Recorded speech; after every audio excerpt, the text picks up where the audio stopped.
The brand seared into Noaharu's forehead with a wet hiss of burning meat.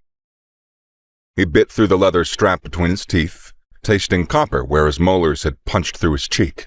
The iron pulled away, taking a ribbon of flesh with it. Blood ran warm down the bridge of his nose before the cold turned it to slush. "Noaharu," the warden's voice crackled through a speaking grill, tinny and distant behind thickened glass. "For the murder of 43 souls during a sanctioned ceasefire, for violating the conventions of war established between the Bastion and the northern clans, for bringing dishonor upon mankind's mission of survival." The words meant nothing. Static. White noise against the ringing in his ears. 2 guards stripped him. His ranger's gear, the insulated leathers that had kept him alive for 6 years of patrols, the ice axe that had saved him from a dozen crevasse falls, the repeating crossbow he'd cleaned every night like a prayer. All of it disappeared into an iron-bound chest. They left him in his thin woolens. Nothing else. One guard paused at Noah's closed fist. "Open it." Noah's fingers uncurled. A river stone, smooth and gray, unremarkable except for the rusty stain across its surface. Tom's blood. The guard reached for it. "Please." The words scraped out of Noah's throat. The guard looked to the warden. A brief nod. The stone stayed. They shoved him through the gates. The barons hit him like 1,000 tiny pinpricks, a killing cold. With winds that cut through his woolens like tissue paper, the gates clanged shut. The great bolts slammed home with a final, heavy clang. Noah stumbled forward. 1 step, 2. His bare feet broke through the ice crust, plunging into powder snow that burned worse than the brand. Behind him, the bastion's walls rose like a mountain of stone and iron. Great chimneys bleeding smoke into the darkness. Home, gone. The wind shifted, bringing the acrid smell of something burning.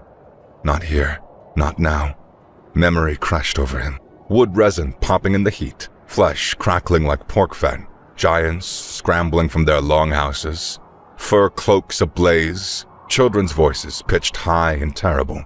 He'd blocked the exits first, just like they taught him in ranger training.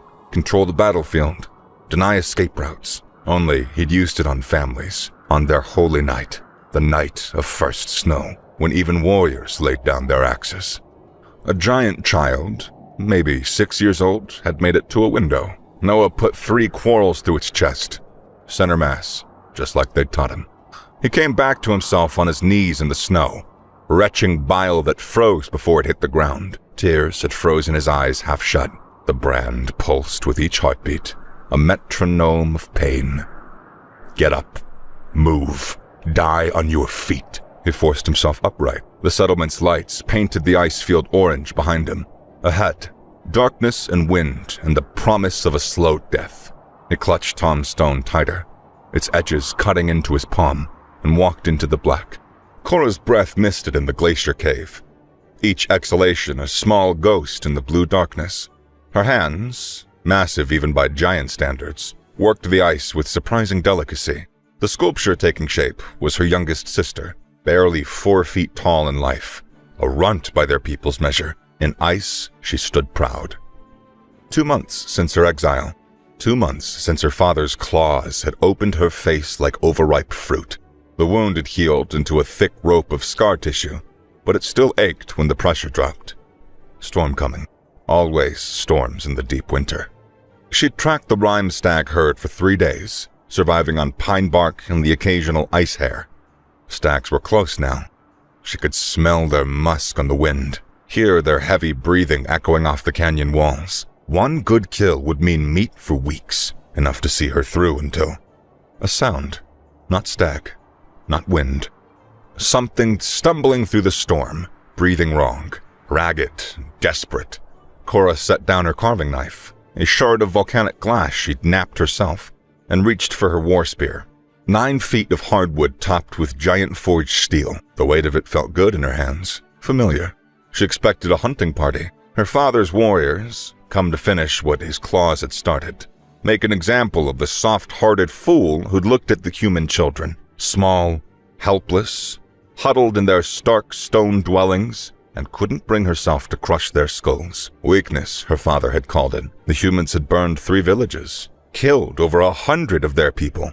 The clans demanded blood for blood, and she'd stood there, warhammer raised over a human child's form, and she felt her arm refuse the motion. The wind gusted, clearing the air for a heartbeat. Not a hunting party, a lone human, staggering through knee-deep snow. Male, young, wearing nothing but thin undergarments. He'd be dead within the hour. Then she saw his forehead. Even through the frost and blood, the brand stood out, still raw and weeping. The mark every giant child learned to recognize. War criminal, violator, butcher. She knew which one. The clans had spread word of the massacre like wildfire. 43 dead on the night of first snow. 30 warriors, 8 elders, 5 children. Their sacred night turned to ash and screams. Some of the bodies had been so badly burned they couldn't perform proper sky burial. Their souls would wander, lost until the world's end. Her cousins had been in that village. Rage hit her like an avalanche, hot and sudden, displacing the cold hunger in her gut, her lips pulled back from her teeth. Thick canines designed for tearing frozen meat, a growl built in her chest, vibrating through the stone beneath her feet. The human hadn't seen her yet. He stumbled forward, clutching something in his fist, talking to himself, or to the dead. She'd seen that kind of cold madness before. The Baron's ate minds as surely as it ate flesh. Cora exploded from cover, crossing 30 feet in 3 strides. Her war cry, a ululating howl that turned human bowels to water, cut through the storm like a blade. The spear led, aimed for a center mass. She'd take him in the gut, let him die slow. Let him feel a fraction of what her cousins had felt. The human's head snapped up, his eyes, blue, bloodshot, half mad with cold, widened. He threw himself sideways, the spear missing by inches, and came up with a rock in his hand. Not the one he'd been clutching. A jagged piece of glacier ice. He was fast. Ranger training, probably.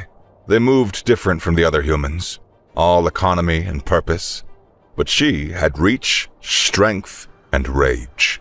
She swept the spear in a flat arc. He ducked, came up inside her guard, and smashed the ice chunk against her knee. The joint bent sideways, not far enough to break, but enough to send lightning up her leg. She backhanded him, a casual swat that should have caved in his chest. He rolled with it, using her force to create distance, and came up with 2 more ice shards. His stance was low, balanced despite the shaking in his legs. Ready. "I know you," she said in the human tongue. The words tasted like acid. "Firebringer, child killer."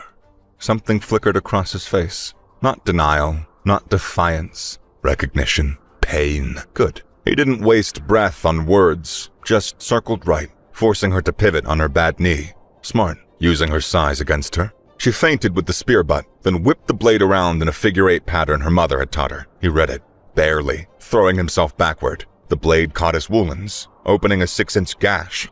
Blood welled, black in the stormlight. He stumbled. She pressed, driving him back toward the frozen river.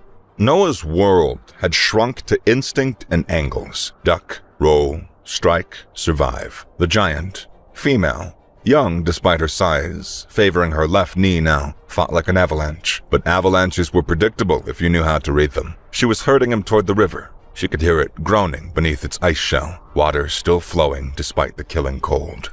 Death behind, death below. The story of his life since Tom died. Tom, always Tom. His brother's laugh echoing off canyon walls during their first patrol. Tom sketching giant petroglyphs in his notebook, trying to decode their history. Tom's head coming apart when the giant hammer found him. Brain and blood painting the snow in a pattern that almost looked like art. The giant lunged. Noah dropped, sliding between her legs on the ice, and hamstrung her with a shard of stone. Not deep. Her hide was as thick as boot leather, but enough to make her roar. She spun faster, faster than anything that size had a right to move, and caught him with the spear haft across his ribs. Something cracked. White-hot pain bloomed through his chest. He hit the ice river hard, feeling its spiderweb beneath him. She loomed over him, spear raised for the killing thrust. Blood ran down her calf, streaming in the cold. The scar on her face pulled her expression into something between a snarl and a smile. "For my cousins," she said. The ice groaned, cracked. They fell together. Cold water was a living thing with teeth and claws and a terrible hunger. It punched through Cora's fur, through skin and muscle, straight to her bones. Her lungs locked. Her heart stuttered, unsure whether to race or stop entirely. The current had them, dark water, moving fast beneath deceptive stillness of winter ice. She kicked, found nothing. Kicked again, connected with something yielding. The human, still alive, still fighting. No, not fighting. Drowning. The current slammed them into a boulder. She grabbed it, claws finding purchase on the slick stone. The human hit beside her, scrabbled for a hold, slipped. The water pulled him under. Let him drown. Let the river take the butcher of first snow. Justice, cold and clean. She saw her cousin's face in the black water. Thorn, who'd carved toys for the little ones. Frost Eyes, who had been trying to grow a beard for 3 seasons and managed only patchy fuzz. Small Stone, pregnant with her first child. The human surfaced 10 feet downstream, choking. She heard her father's voice. We are giants. We take what we want. We crush what opposes us. That is strength. Her mother's voice, softer, nearly forgotten. Strength is what you do when no one is watching, when it gains you nothing. Cora let go of the boulder. The current took her like an eager lover, spinning her in the darkness. She tucked her limbs, made herself an arrow, and shot toward the fading splash of the human struggles. Her hand found cloth, then skin. She hauled him up, his weight nothing in the water, and fought for the surface. They broke through the water together, gasping. The human's lips were already blue, his movements sluggish. The killing chill would take him in minutes. There, a shelf of ice thick enough to hold them. She swam for it, dragging the human, and hauled them up in a cascade of freezing water. They lay gasping on opposite ends of the ice shelf. Dying, but slower now. The human rolled onto his side, coughing water. His eyes found her across the 3 feet of ice between them. Something passed between them. Not gratitude, not forgiveness, just acknowledgement. They were both dead anyway. The question was, who would last longer? The cave went deep. Noah could tell by the way sound behaved, their footsteps echoing off distant walls, water dripping somewhere in the darkness. He could tell by the air, which grew warmer the farther they descended. Geothermal, the world's blood warming the stone. He kept to the right-hand wall, feeling his way, listening to the giant's heavier tread 20 feet behind. They'd maintained that distance since crawling from the river. Close enough to track, far enough to react if one decided to finish what they'd started. His ribs screamed with each breath. Broken, probably. The brand on his forehead had gone numb, frostbite taking the nerves. Small mercy. Everything else hurt in the specific way of a body burning its last reserves to stay alive. The giant wasn't doing much better. He could hear her favoring her left leg, the scrape thud rhythm of her gait. Could smell the blood from the wound he'd given her. Light ahead, not daylight. Too steady, too blue. Phosphorescent lichen, maybe? The cave opened into a vast chamber, ceiling lost in darkness. Floor relatively flat. Steam vents hissed from cracks in the stone. Warm, survivable. They took opposite ends without discussion. Territory claimed, boundaries established. Noah collapsed against a boulder, shaking so hard his teeth chattered. Across the chamber, Cora lowered herself carefully, keeping her spear close. For 2 days, they watched each other. Noah dozed fitfully, jerking awake whenever exhaustion took him. Each time, the giant was still there, still watching. Her eyes caught the lichen light like a cat's, waiting for weakness, waiting for an opening. On the 3rd day, hunger won. He'd eaten pine bark after the exile, a few ice-ground burrowers, melted snow for water. His body was eating itself now, muscles cannibalizing for fuel. The shaking had stopped. It's a bad sign. When the body stopped trying to warm itself, death was close. Deeper in the cave, something moved. Something big. Noah forced himself up, using the wall for support. Listened. Heavy breathing, the click of claws on stone. A cave mauler, probably. The Barrens had dozens of predator species, all of them hungry, all of them mean. He needed a weapon. The river stones in his pocket, Tom Stone and 2 others, they wouldn't cut it. He cast about, finding a likely piece of shale, and started napping. The sound carried in the cave, sharp cracks echoing. Across the chamber, Cora stirred. Watching him work, the mauler emerged from a side tunnel, drawn by the sound. Massive, covered in patchy white fur, eyes reflecting red in the lichen light, ribs showing through its side, starving, desperate. It saw Noah first. Easier prey. Charged.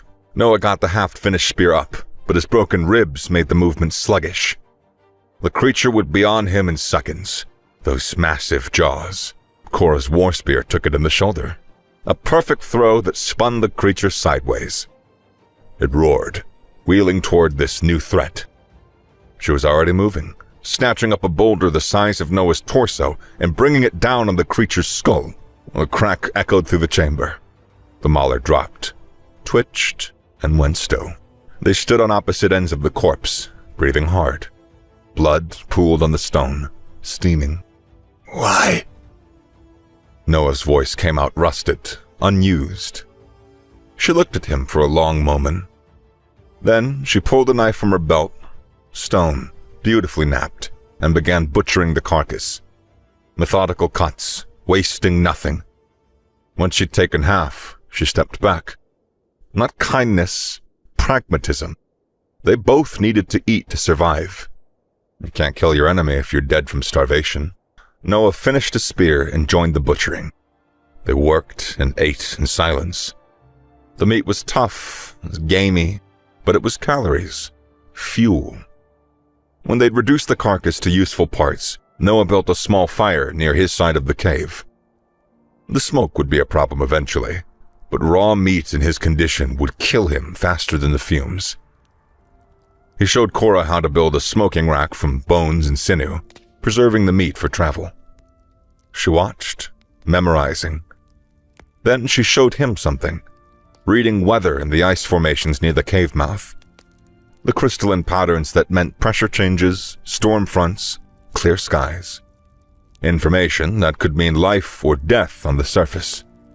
They didn't speak beyond the necessary, didn't share the fire. But when Noah woke from another nightmare, Tom's head exploding in slow motion forever and ever, the giant was skinning the bear's hide, preparing it for tanning. Surviving, same as him. The human exiles found them 2 weeks later. Cora smelled them first. Unwashed bodies, infection, the particular reek of humans who had been eating human flesh. Wendigos, the folk of Bastion called them. Those who broke the last taboo when the barons had taken everything else. She was checking trap lines when they struck. 6 of them, armed with makeshift weapons, moving with the jerky coordination of the half-mad. They'd been watching, waiting for the giant and human to separate. The first human came from above, dropping from a ledge with a sharpened femur. Human femur, raised like a dagger. Cora twisted, taking the bone blade across her shoulders instead of through her neck. Hot blood ran down her back. She grabbed the Wendigo by the throat, lifted him to eye level. His face was gaunt, eyes fever bright, teeth filed to points. He'd been a man of the Bastion once, maybe even a ranger, like Noah.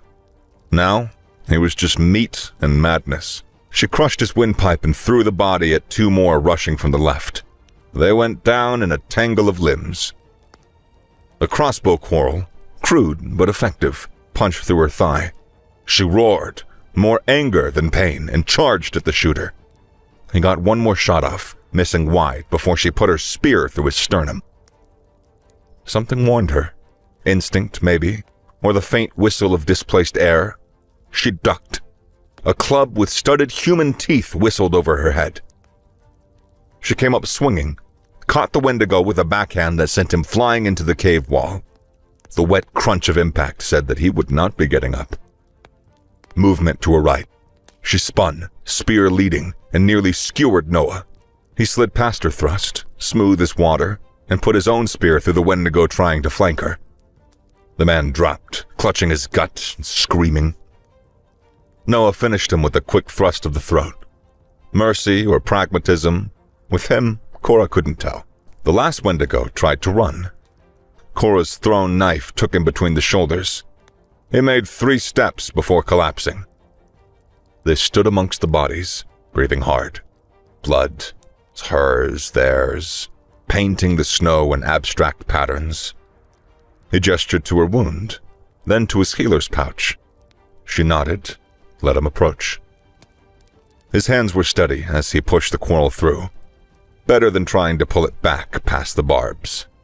She didn't flinch, but he still murmured, "Sorry," as he worked. Strange, hearing that word from the butcher of first snow. He packed the wound with moss and wrapped it tight. Efficient, practiced movements. How many giants had he patched up before? No. That way lay madness. Focus on the now, on survival. They dragged the bodies away from camp. Wendigos would attract worse scavengers. Worked together without words, each knowing their role. When the last corpse was dealt with, they returned to find their separate fires disturbed, supplies scattered. Noah surveyed the damage, then looked at her, a question in his eyes. She considered. The Wendigos knew about this cave now. There would be others, and the deep winter was coming, the real cold, when the temperatures dropped so low that exposed flesh froze in seconds. Separately, survival was assured as luck. Together. She pointed to a spot between their territories, neutral ground. He nodded. That night, for the first time, they shared a fire. The stories came slowly, drawn out by exhaustion and the strange intimacy of firelight. Noah talked first, surprising them both. Maybe it was the head wound, or the fever that came and went, or just the weight of carrying it alone.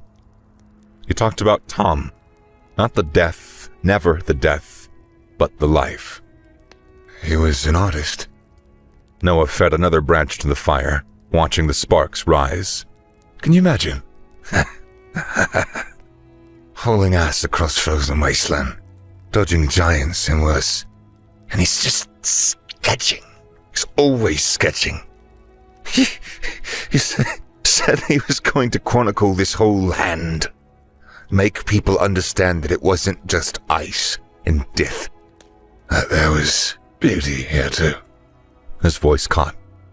He cleared his throat, then continued. It used to drive me crazy on patrol. Just 5 more minutes now, look how the light hits the ice formations. 5 minutes in the wrong place out here gets you dead. But he'd get this look, you know? Like he was seeing something else that nobody could see. And, maybe he was. Cora listened, working on a small carving. Her hands needed to be busy or they started shaking.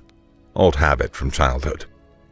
The giants told stories too, but theirs were formal things, passed down through generations. This rambling, personal style was different. Last patrol, Noah continued, staring into the fire. He found a giant art cave. It's petroglyphs going back centuries, maybe longer. He was like a child on midwinter's morn. He spent hours copying them into his notebook, trying to work out the progression of style, the stories they told. I keep watch, right? I was grumbling the whole time, but He pulled something from his pack. A battered notebook, water-stained but intact. Pages covered in sketches. Giant art, meticulously copied. I went back for it, after. I just couldn't leave it to rot. The fire popped, sending sparks spiraling up. Cora set her carving down and spoke. My sister loved to sing. The words felt strange in the human language, but Noah had shared his pain. Balance demanded reciprocity. Runt of the litter. Too small to fight. Too gentle for raiding. But her voice, it could make warriors weep. She'd sing the old songs, the histories. Even my father would get quiet. She touched the scar on her face, remembering. The night that he exiled me, she was there, watching from behind my mother's legs as he passed judgment. I'd shamed the clan, shown weakness, failed to take blood where blood was owed. The law was clear, but when his claws opened my face, when he declared me nothing, worthless, kinless, she ran forward. Cora's hands clenched, then relaxed. Take me instead, she asked. I'm the weak one. I'm the burden. And my father,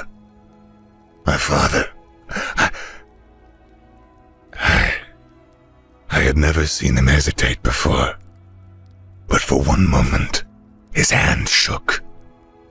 Then he looked at me, and I saw something break in his eyes.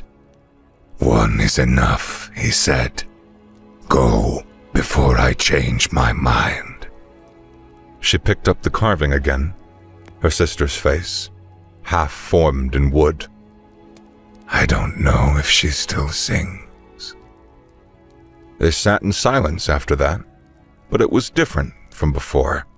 Less a wall, more a space where words could exist if needed. Later, when exhaustion pulled them toward sleep, Noah asked, The children in the raid, why couldn't you? They were sleeping. Cora's voice was steady. Curled together like river skeevers. One of them, little girl, maybe 4 years old. She had her thumb in her mouth. She looked. A pause. She looked like my sister. Noah nodded, said nothing. What was there to say? They had both failed their people's expectations. Both paid the price. That night, the nightmares came for both of them. Noah woke to his own screaming, Tom's name on his lips. Across the fire, Cora sat upright, breathing hard, one hand pressed to her scarred face. They looked at each other across the dying flames. They said nothing. Built the fire back up and sat vigil against their ghosts until dawn. The blizzard that nearly killed them both struck without warning. They were hunting, following rhyme stags through a narrow canyon.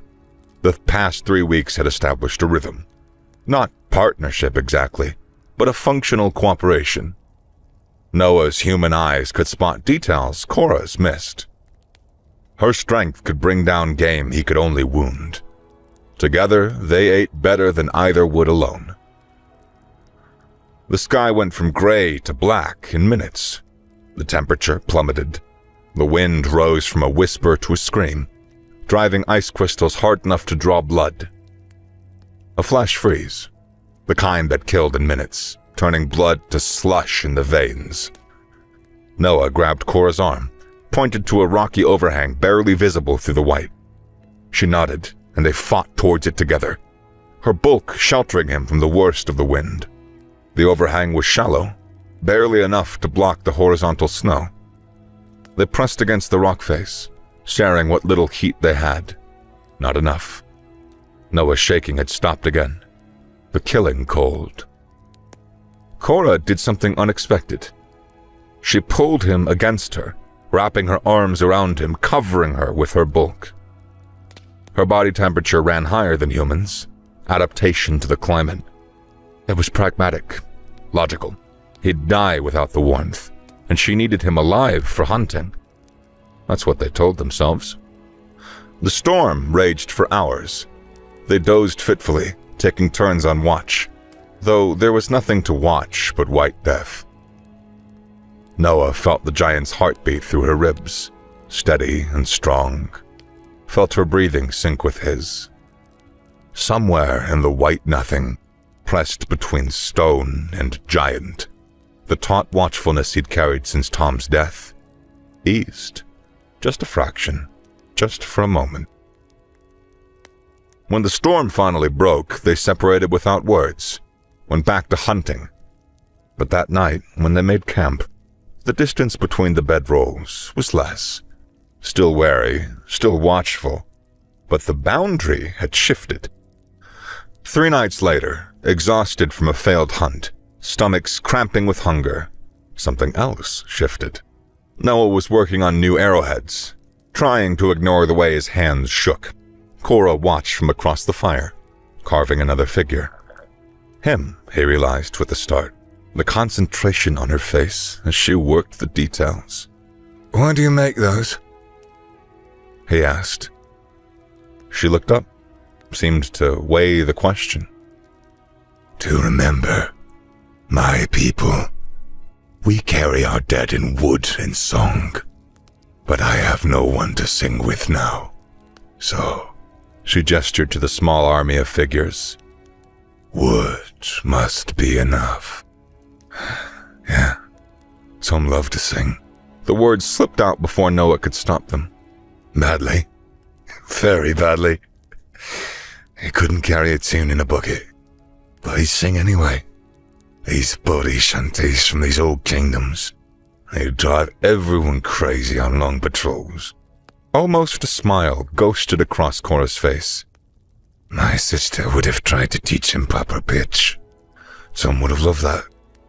He collected languages like others collected rocks. Probably would have learned giant tongue just to sing your histories back to you. Badly, you said. Oh, terribly, but with enthusiasm. And when they were both almost laughing, exhausted and starved and broken, but for one moment the weight lifted. The fire crackled between them. The silence that followed was warm. Later, when the cold pressed close and the darkness felt too heavy, they moved their bedrolls to the same side of the fire. Not touching, but close enough to hear each other breathe. Close enough to know that they weren't alone. It wasn't forgiveness, wasn't absolution. The dead stayed dead. The crimes remained. But survival made its own rules, and the barons had worn them down to something simpler than hate. That night, Noah's nightmares were different. Tom was still there, still dying, but now Cora's cousins stood beside him, watching, waiting. When he woke, gasping, she was awake too, watching him with eyes that understood. They'd become something neither had words for. Not allies, that implied choice. Not friends, that implied forgetting. Just 2 exiles, bound by the mutual recognition that they had both been broken by the same war. And the barons was grinding them into the same shape. The next morning brought fresh snow and the promise of game.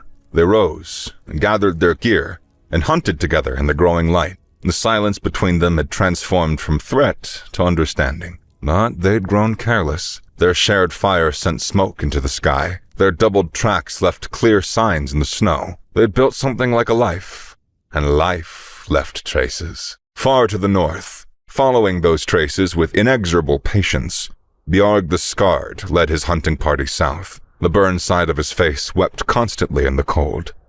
The nerves never properly healed. Each step sent lightning through his skull. He welcomed the pain. It kept his purpose sharp. His daughter was out there. The tracks were fresh now. A day, maybe 2. Soon. Morning came pale and bitter.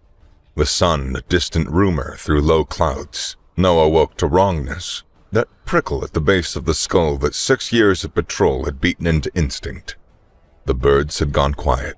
He rolled from his bedding, hand finding the spear shaft before his eyes were fully open.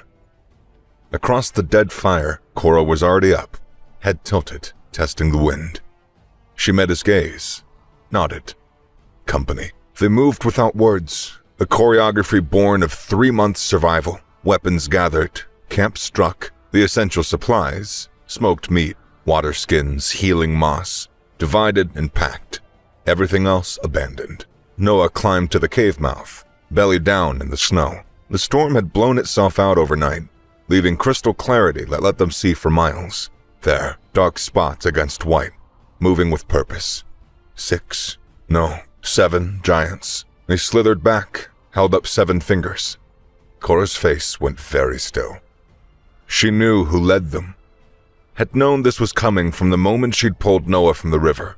The Barrens was vast, but not vast enough to hide forever. Not from him.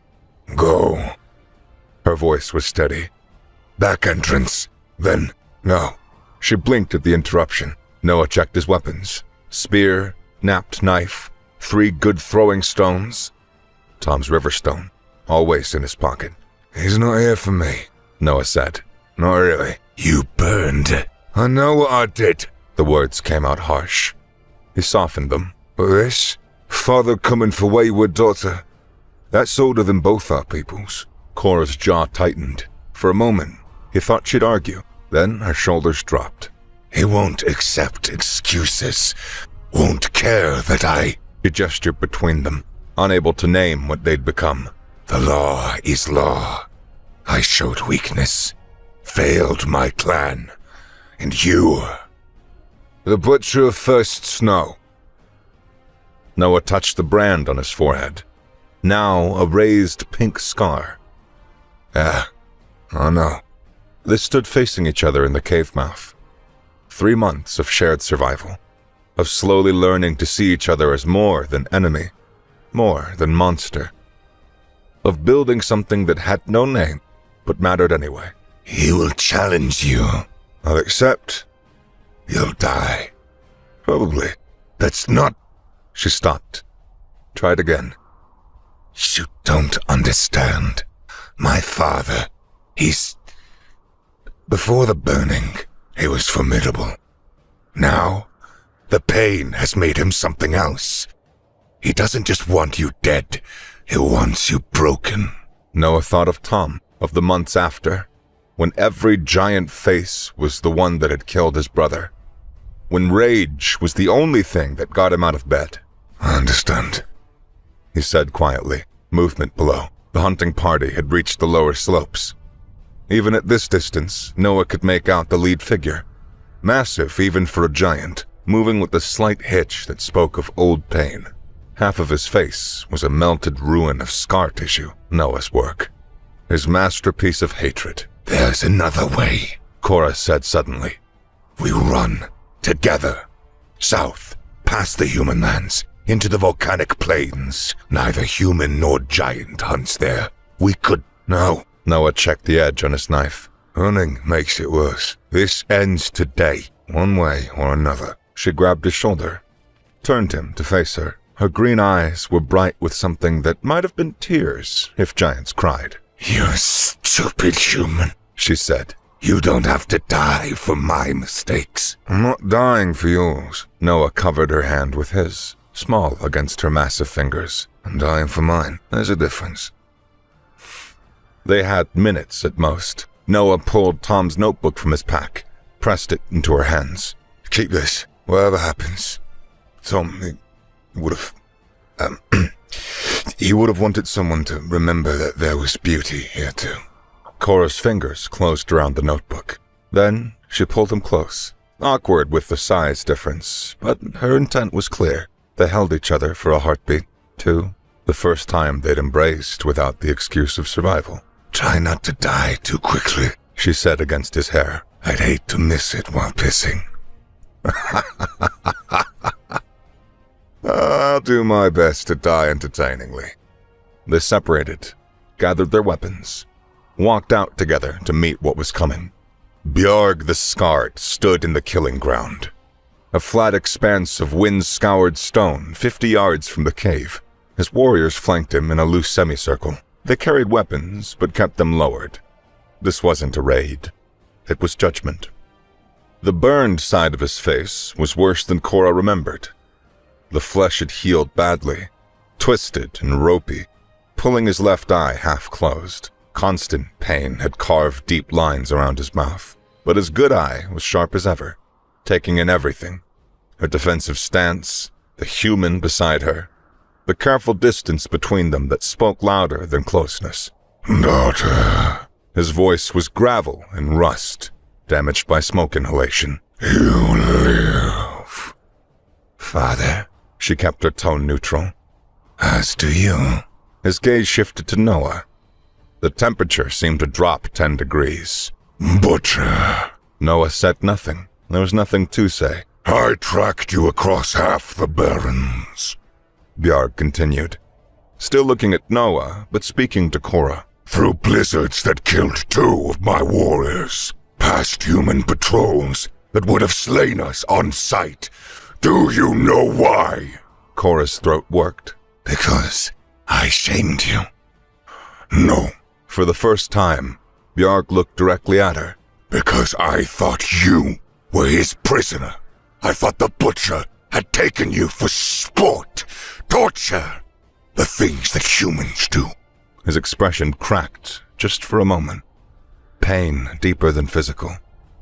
I came to save my daughter, and instead, I find... He gestured at their camp, the shared supplies, the casual way they stood together. This... It's not what you think, Cora started. Isn't it? Bjarg's voice rose, echoing off stone. You sheltered him, fed him, taught him our ways. The human who burned 43 of our people alive, who killed children on our most sacred night, who gave me this. He touched the ruined side of his face. I didn't. Silence! The roar shook snow from the cave mouth. You knew! His mark names him, and yet you chose this abomination! You chose him over your blood, your clan, your honor! He drew himself up to his full 12-foot height. And when he spoke again, his voice carried the formal cadence of judgment. Cora Stormcaller, you are cast out twice. Once for weakness, now for betrayal. Your name is struck from the songs. Your carvings will be shattered. You are nothing. Nothing. No one. Never was. Each word was a gut punch. Cora stood straighter, taking them all. And you... Bjarg turned to Noah. Butcher. Child killer. I challenge you. Single combat. To the death. Noah stepped forward. I accept. No weapons but what the earth provides.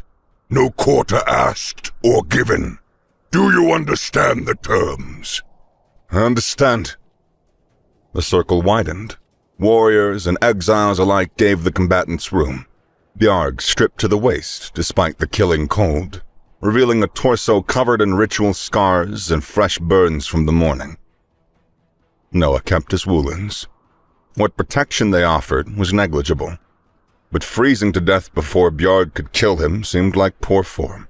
They faced each other across 20 feet of stone. Begin! One of the warriors called.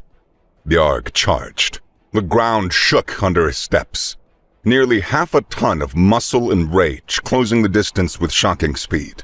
Noah waited until the last possible second, then dove left. Bjarg's fist pulverized the stone where he'd been standing. No room for error. One solid hit would crush bones to powder. Noah rolled to his feet. Snatching up a fist-sized rock, Bjarg was already turning, reading the movement. The rock took him in the burned side of his face. He roared, more rage than pain, and swept a massive arm in a backhand that would have decapitated a human. Noah dropped flat. The swing passed inches overhead. He rolled between Bjarg's legs, came up behind, and drove a sharp stone into the giant's kidney. Bjarg spun with that impossible speed. Caught Noah with a glancing blow that lifted him off his feet. He hit hard, ribs screaming. The same ones that Cora had cracked months ago, still not fully healed.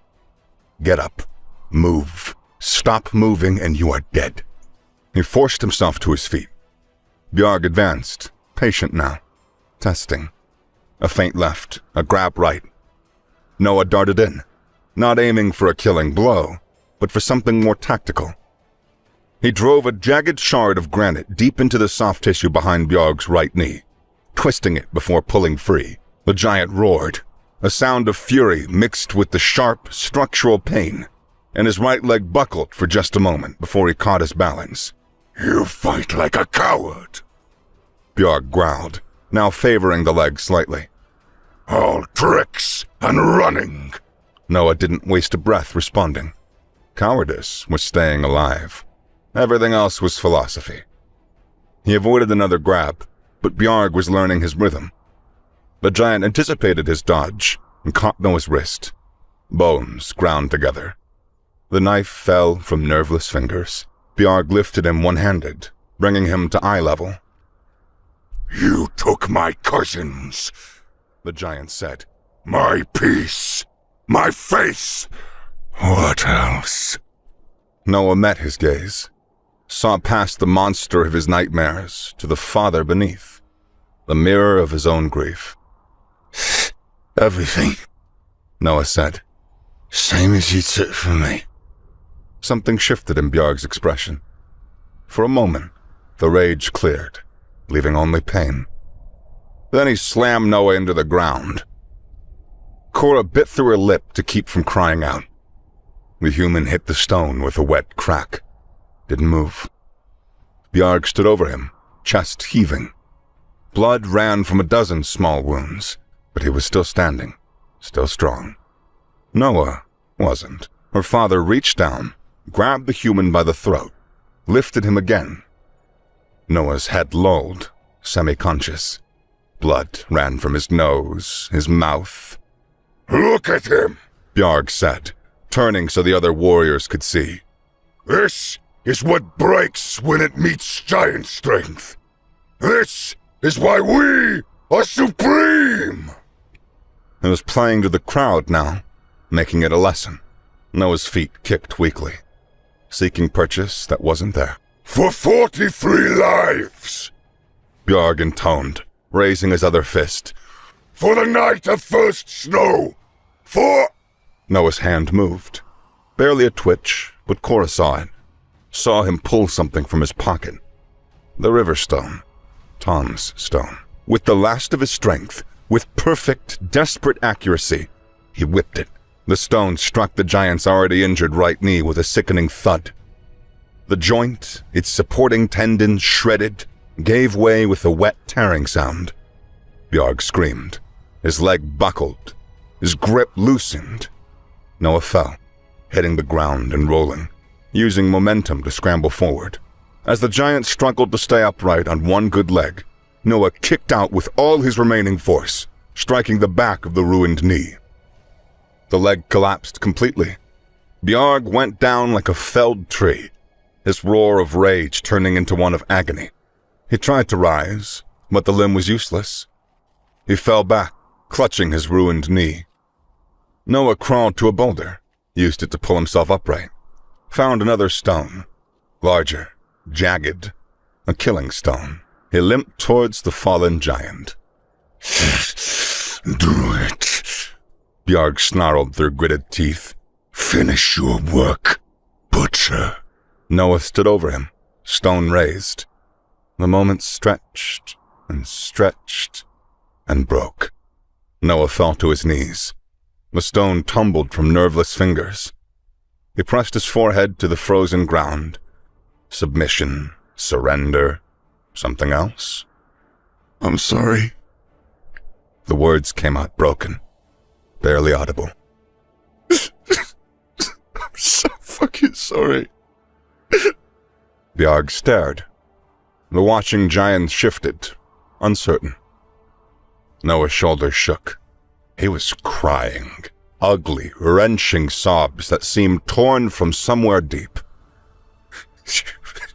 Your brother's dead. Your kin are dead. I killed them. I killed children. I became the monster that you named me. He looked up, met Bjarg's eyes. Tears had frozen on his cheeks. I see them. I see them every night. 43 faces. Now I know their names now. Cora told me. Thorn, Frost Eyes, Small Stone, and Unborn. I carry them. I carry them like stones in my chest. He crawled forward, pressed his branded forehead to the ground at Bjarg's feet. I can't bring them back. I can't undo it. But I'm done. I'm done adding to the count. So you can kill me if you want. That is your right. But I am done. Silence stretched across the killing ground. Even the wind had stilled. Bjarg's hand moved to his belt knife, drew it slowly. Father, Cora stepped forward. please. Stay back. But his voice lacked conviction. He stared at the human prostrated before him, at the brand that marked him as the worst of his kind, at the broken man who had once been the butcher of first snow. You think your words balance blood? Bjarg asked. No, Noah didn't raise his head. nothing balances blood. That's why it never stops. Blood for blood, on and on, until everyone's dead and the Barons wins.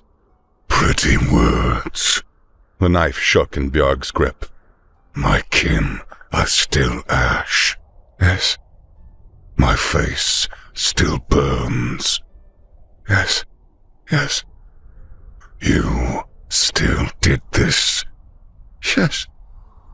Bjarg's expression cracked. The knife fell from nerveless fingers. I hate you, he said. With everything that I have, I hate you. I know. It won't stop. This feeling, this rage. I know that too. They stared at each other, giant and human, grieving father and brother. Cora knelt beside them, placed one hand on her father's shoulder, the other on Noah's. There has to be a way, she said softly. Not forgiveness, not forgetting, but forward, together. Together. Bjarg laughed bitterly. Human and giant, after everything. After everything, she confirmed. Because of everything. Because of the alternative is this. She gestured at the blood on stone, the cycle of violence. Forever. The clans will never accept it.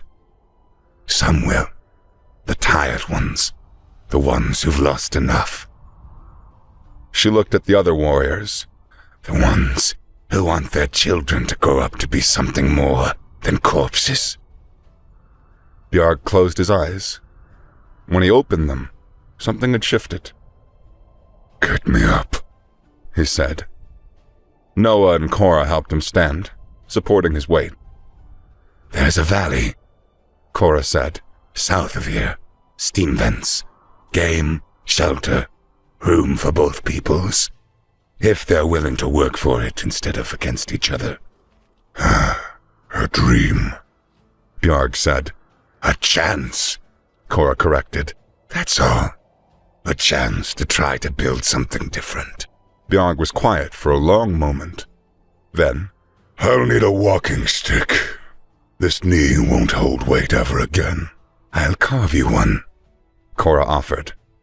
No. He looked at Noah. The human will. From Elder Steelwood. So that I remember every step how I came to need it. And why I chose to stop. Noah nodded. I can do that. It wasn't forgiveness. Would never be forgiveness. But it was a start. 8 months later, the settlement had grown beyond anyone's wildest hopes. Giants and humans working side by side, building something new in the Valley of Steam Vents. Not many, maybe 60 souls total, drawn by whispers of a place where war didn't reach, where survival mattered more than ancient hate. It wasn't easy. Fights broke out regularly. Trust came hard when every instinct screamed enemy.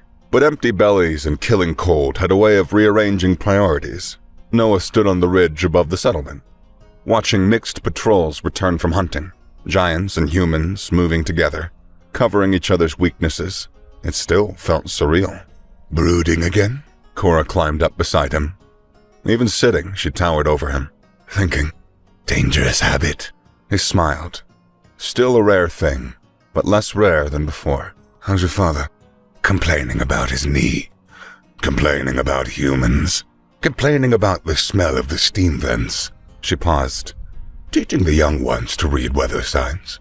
Human young ones? All young ones. Says if they're going to survive here, they need to know the barons like giants do. They sat in comfortable silence, watching the sun set over their impossible experiment. The brand on Noah's forehead had faded to a white scar.